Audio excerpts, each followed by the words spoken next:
to wireless kana. Kana ngeka.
As you know that Sky Media TV, building bridges is our motto.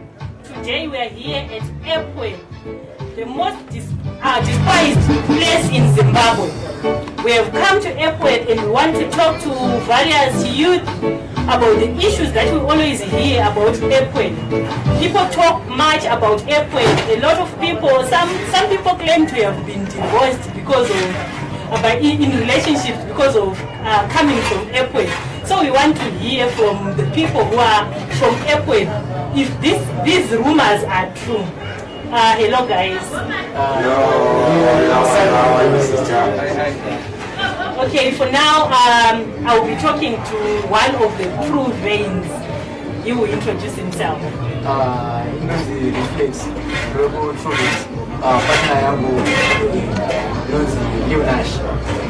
Okay, tinofara zvikuru.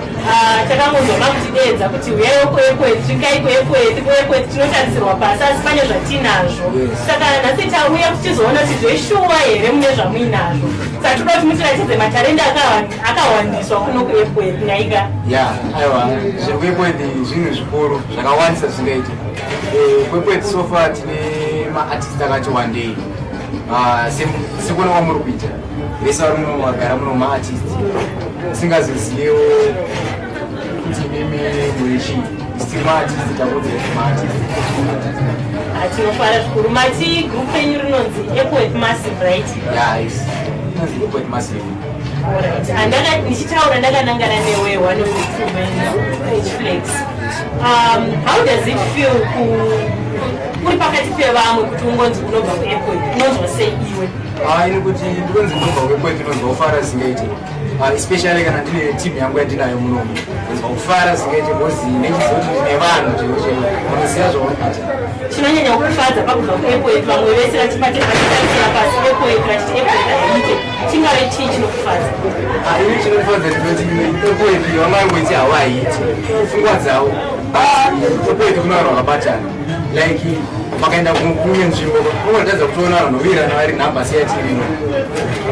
Saka takaungana kudai so apa tiona pane vamwe vakuuya kana vakasvika chichiripo. Saka matini munonzi Epwe Massive. Chingotitsanangurira kuti chii chinonzi Epwe Massive? Epwe Massive kusanganisirwa nemaartist akasiyana siyana. Epwe yakakura zingaiti tinaye overspill stop over chichi. Saka Epwe Massive igroup rekuti rinosangana maartist ese munyika.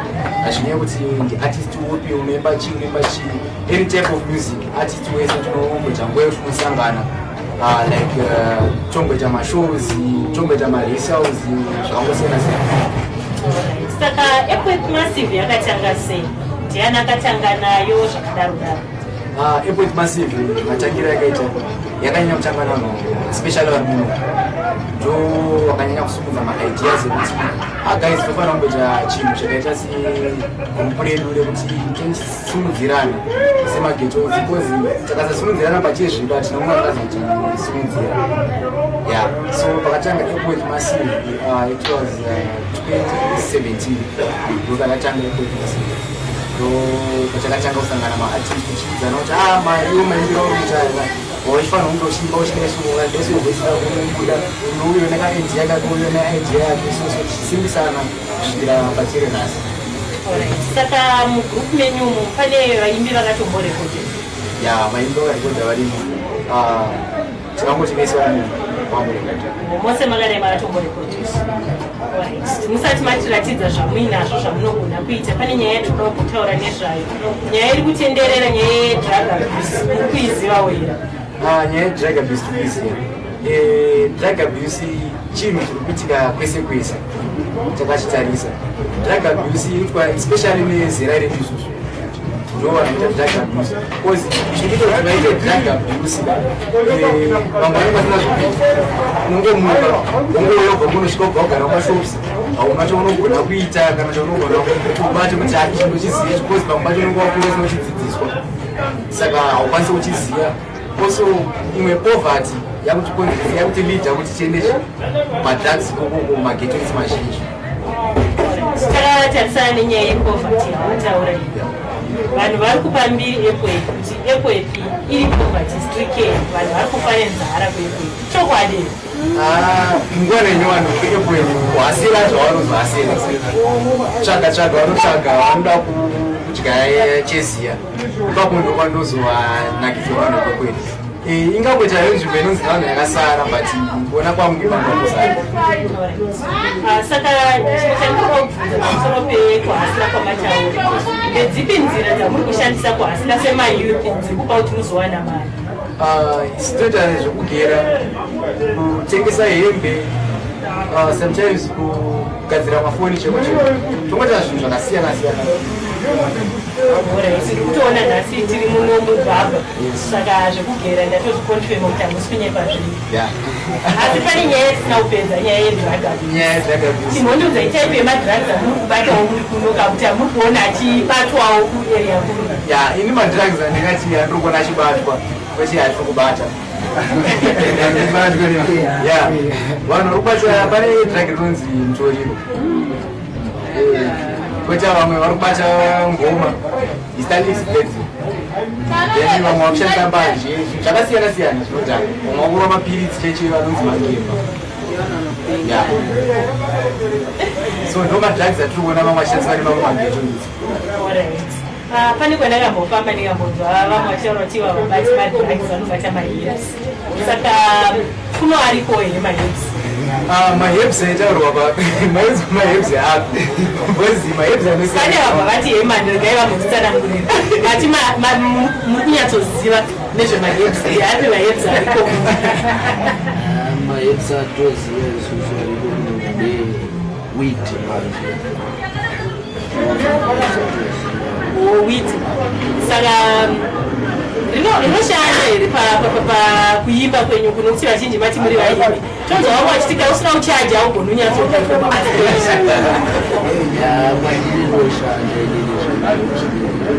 kuti kana ndikarova kana energy andide nayo saka nhasi kuita lololo kurishaya kati time kuchirishaya nenyaya yechi makutotaura mari kumbotraya kuslowa down. Pane ari kukuadvaisa here kuti muzosvika pakutora decision yekuslowa down? aripo.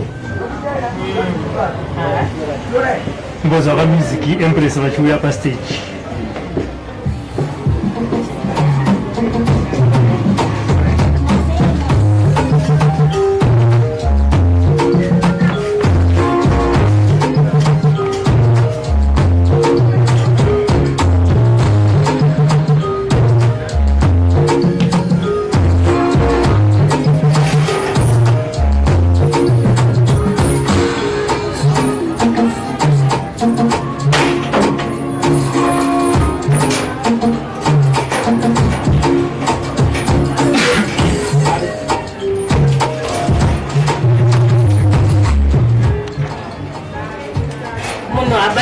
mubereki kana akanga asina kuadmita kuti zvinhu kwazvo zvakati ndiri kuita tinaye muyouth muno aadmita ende ari kutobatsirikana akatosiya atove nenguva asiyana nazvo saka after that takutombotaurawo nasister vari panapa tambotaura nevakomana tina sister vari pakati pedu makadii zvenyu sister tinofara murikowo zvenyu kuno kuEpworth Massive kuri sei hakuna tinofara saka semunhukadzi as a woman muri pakati pavo vakomana ava how does it feel? Oh, it's challenging, but these guys, they always make me feel at home. Anyway, and sitting ndega zvangu lady artists pakati pedu kusori nevamwe ndo vanenge vabatikana navo mabasa kwavo vamwe vedu havasi independent pakushanda ngesusu vanoshandira vanhu kuzvishandira saka munoionawo sei Epworth Massive?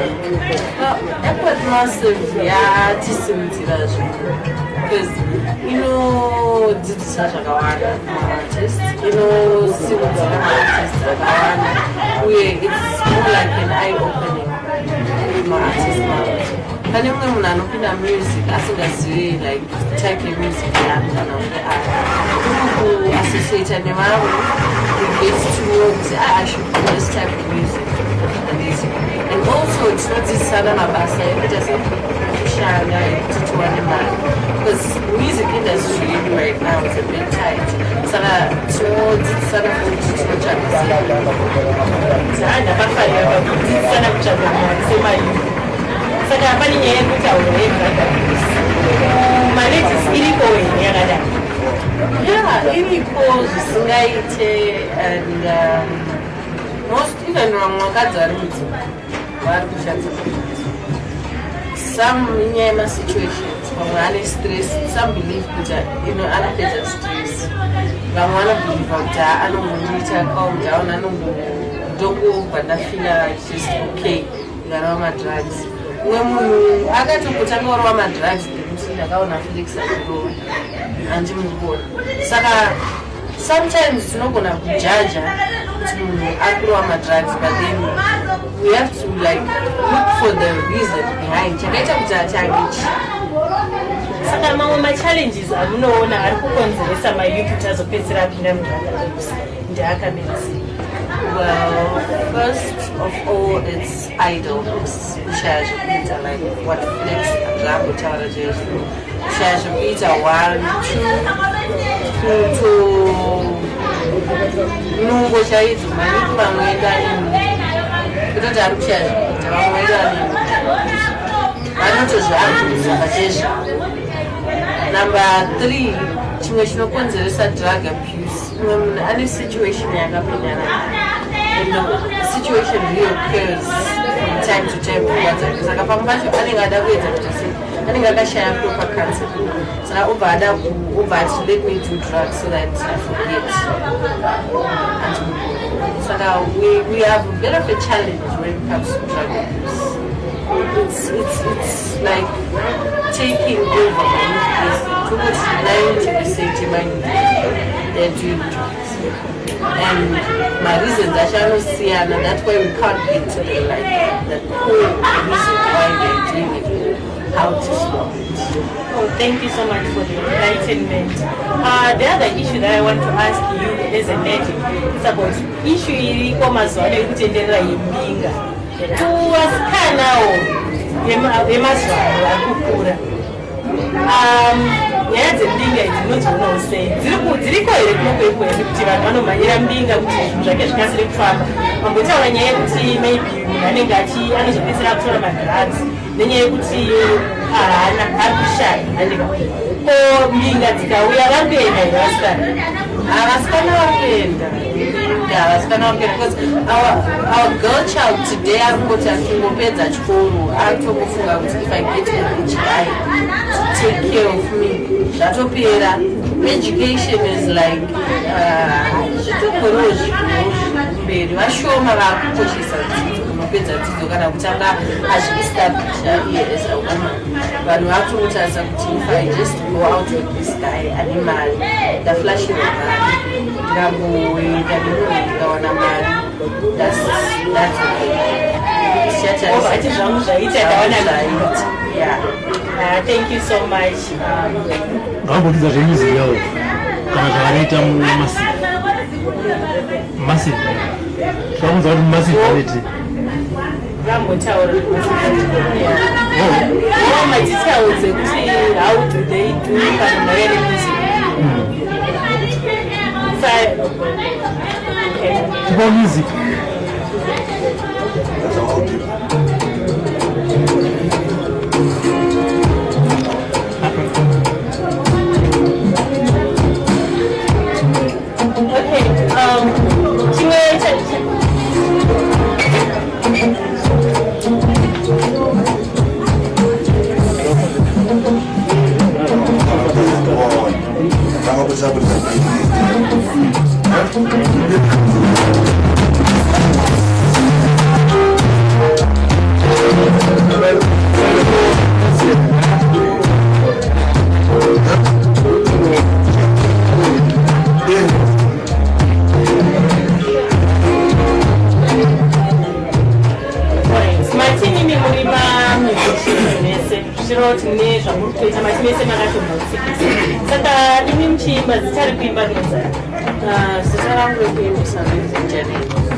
so far most of my pieces are lighter, but before we go any further, not yet on the how you operate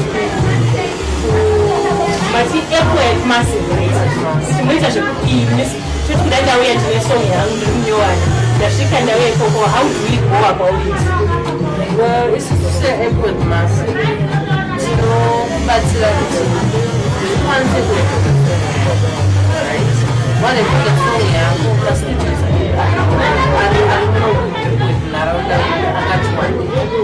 just to connect you. It's not better work to they are free to message you and they can connect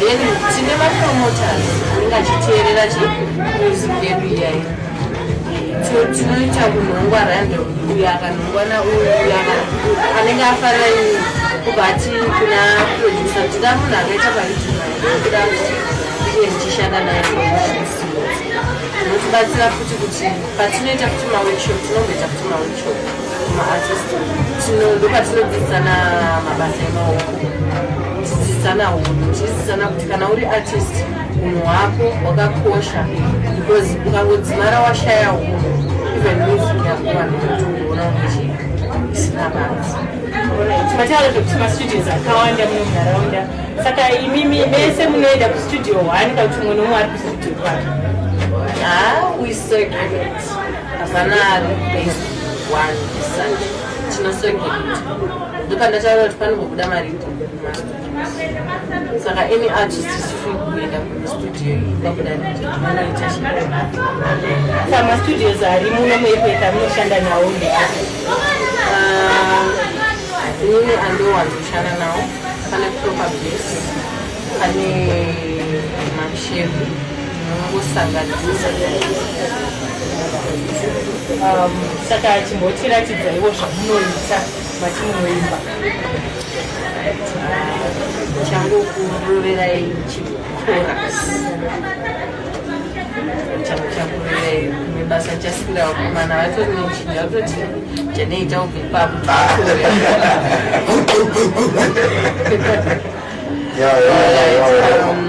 here goes. Baby, give me cocoa, give me ginger.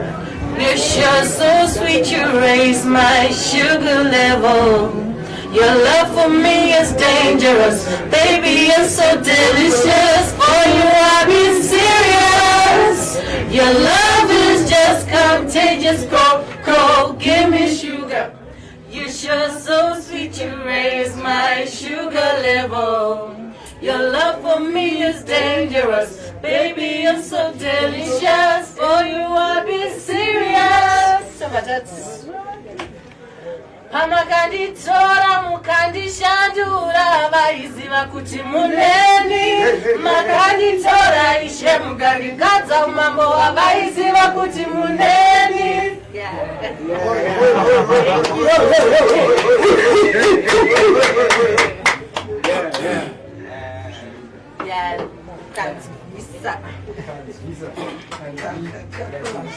Okay, takatopinda music yachineya yaitinakidza.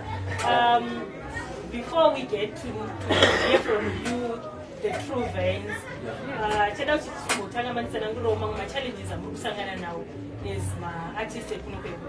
Yeah, artists mazhinji arosangana neproblem yekuti like now hapana kukunzobviswa show yekuti masekuita live show on Facebook hapana show yamunokwanisa kuita.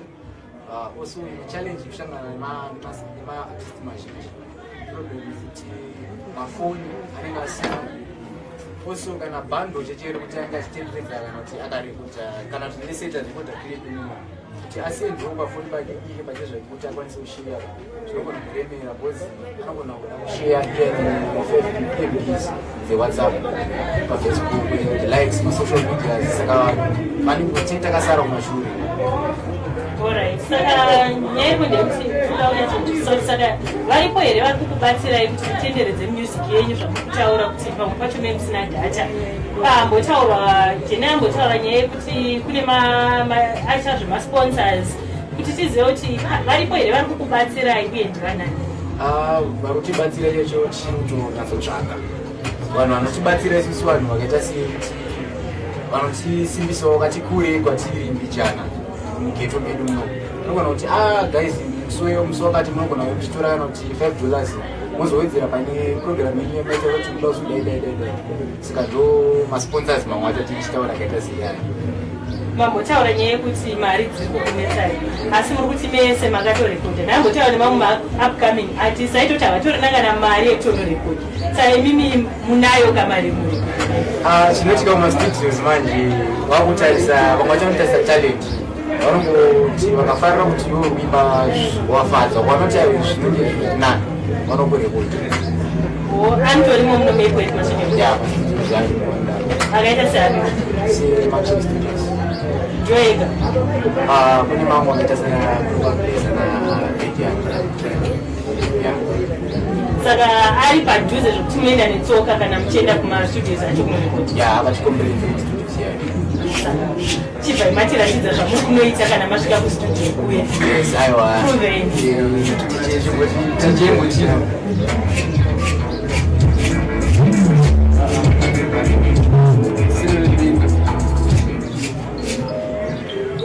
True Veins Movement DJ Mavero la la la la la la la la la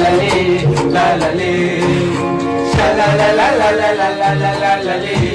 Okay, tapinza roko momwe takudarine something hakuzi kuganza mari kora yisi new thing aisi mocha yangu bati njimi muri leski makurwadza nini ndaku cherwa nemawi muri kundichiva mari yangu chizvidyira kokutedza nei zvangu ndichizvishandira mukutondigaira kudotondibira nhasi munopaka wendi kuratidzawo mbinga yavanguva yekutola mari kana uri mbinga usasare yavanguva yekuti tifare pinza roko momwe usanyare yavanguva yekutona mari kana uri mbinga usasare yavanguva yekuti tifare pinza roko momwe usanyare binge riyo mtemo binge riyo mademo pese painosvika inosiya demo inosiya vanhu vese vasina zvichemo makshev yapedza basa yaita semo handisiye munhu paquestion market osiya pakoma angegara kunde kozi nhasi ndiri mukoma pabuda kagosipi hanzi nezvitoma chero tsvaga mari kwete yekujuma ona rakubois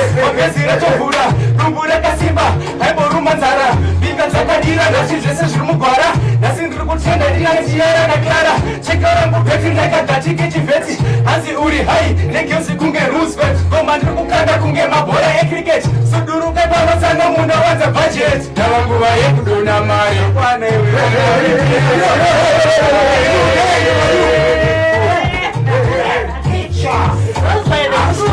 Thank you so much, True Veins. Thank you so much, True Veins. Como é que é redia? Já,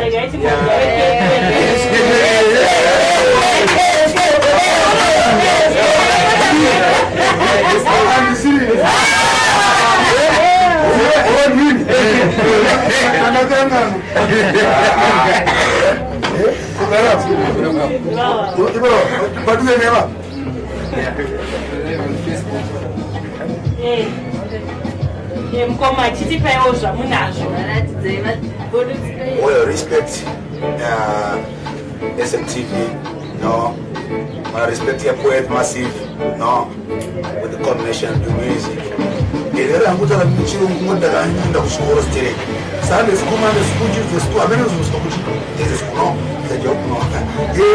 Don't SK kisiku abudo represent the poet massive, no. I respect Control Vance, I respect Empress Jan. I respect to Chance Oman.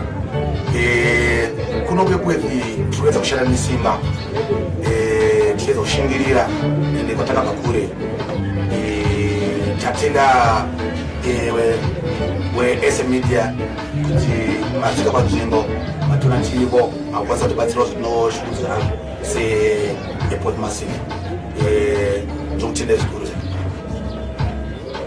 tinofara zvikuru. Imi munoimba we? Yeah, ndinoimba ndinoitwa Sikuru Wagudo SKG. Regai mumbotiratidzawo pakuimba kuti Wagudo anoita zvipi zvemande Sunday school ndazvirinzwa takuyakidzwa music. Yeah. SKG. Eka machete, eka Plastic Kings, eka Darabeka, eka Darakea, eka Sikeno Tembani.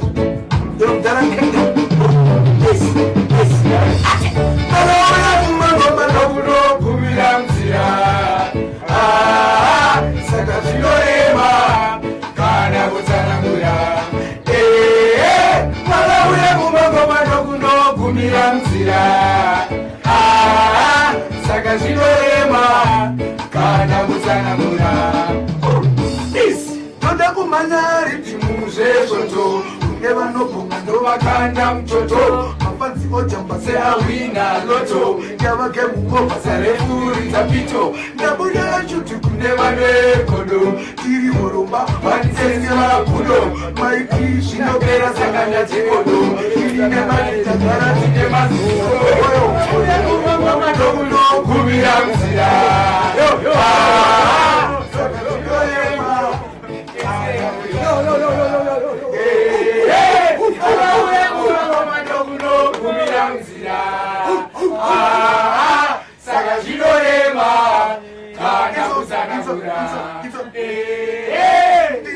Ngoma ndinobata chibharo kumanya maiki kupfura Subaru kungoma hondo kunge mambo faro panguva ino ndipe changu chigaro Gai dzangu mirezve macritics Gai dzangu mbiri mukuru wemalyrics apa ngoma dzenyu tumafom kong chizivai ndini wacho King Kong Varauya kumangoma nokundogumira munzira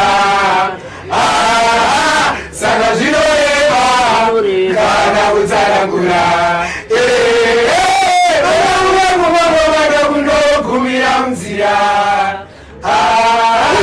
Saka zvinoeva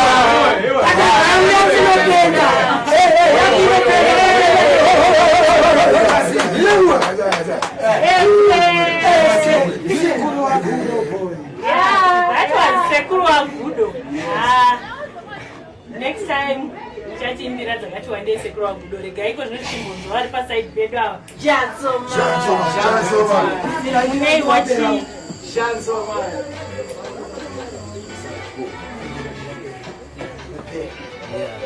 ainini ndinonzi Chansomani nezhira ndivera zhira urobeto speed ndisingazivo kuti machiti kupewo zvakadii kungoda kamunofarira kamuona kuti kachaita kuti mafanzi enyu afare kunzoko saka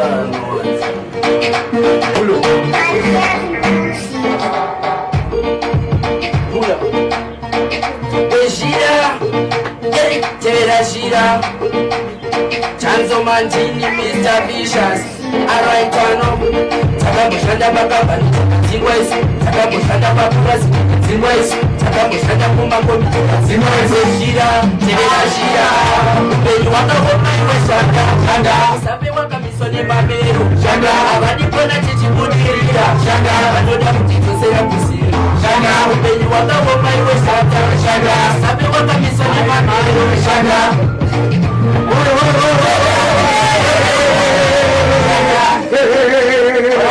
shanda chero uri penda iwe shanda chero uri kwecha shanda chero uri kwecha shanda chero uri winde shanda nambe bakati baliza shanda maundima kwecha matendo shanda nambe sitafu bakatora musawala kana kutengesa pacho shanda upenyu wakavoma iwe shanda shanda usafe wakamiswa nemamero shanda havadikona tichibudirira shanda vanoda kutidzosera kuziro shanda upenyu wakavoma iwe shanda shanda usafe wakamiswa nemamero shanda havadikona tichibudirira shanda vanoda kutidzosera kuziro shanda tinongotishingirira shanda shingirira mumwe wangu zvichaita shanda nongotishingirira shanda shingirira kunge kutamba shanda upenyu uyu asi masanga kubudirire ungotoshanda pasina izvozvo orari gowe usina kutamba upenyu wakavoma iwe shanda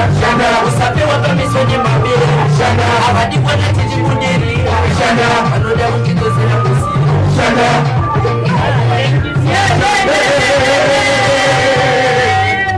You guys, you said you are artists, right? Yeah. We are Sly Media. Yes. So I want you to create something for us, Sly Media. Okay. Right now, Right right now. here. Right now. Like now. Right Manje, now, manje. right here. I know that artists are very weak.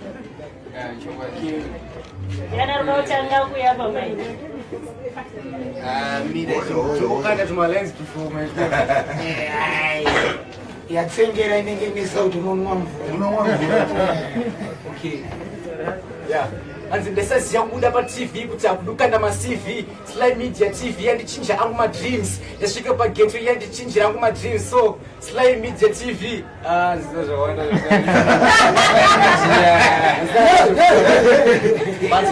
That was nice. makati pachena yakanaka tiugadzira chibungu ndeo. That was nice. Thank you so much. Thank you so amukanda wanje Sly Media wanje Come. zvomusimbisa hapana ndoda kungogadzira hangu ngoti Scorpion humanana atepana tinotenda yawe Sly TV vakauya vakariratidza chitv ndokuti munondobuda pachitv ndicho chitv ndinongobuda ndakanyinama kufuma ndanongondiona ndichingofarai Sly TV yatigadzirira zvinyowani ende futi mafanzi tichaita hopo makatani ende uya kuno unoona Sly TV uchienda uko unoona Sly TV ana kubudiriyo avarongoda TV handiyo yedu ndiyo Sly TV yo ingabepweza That was nice.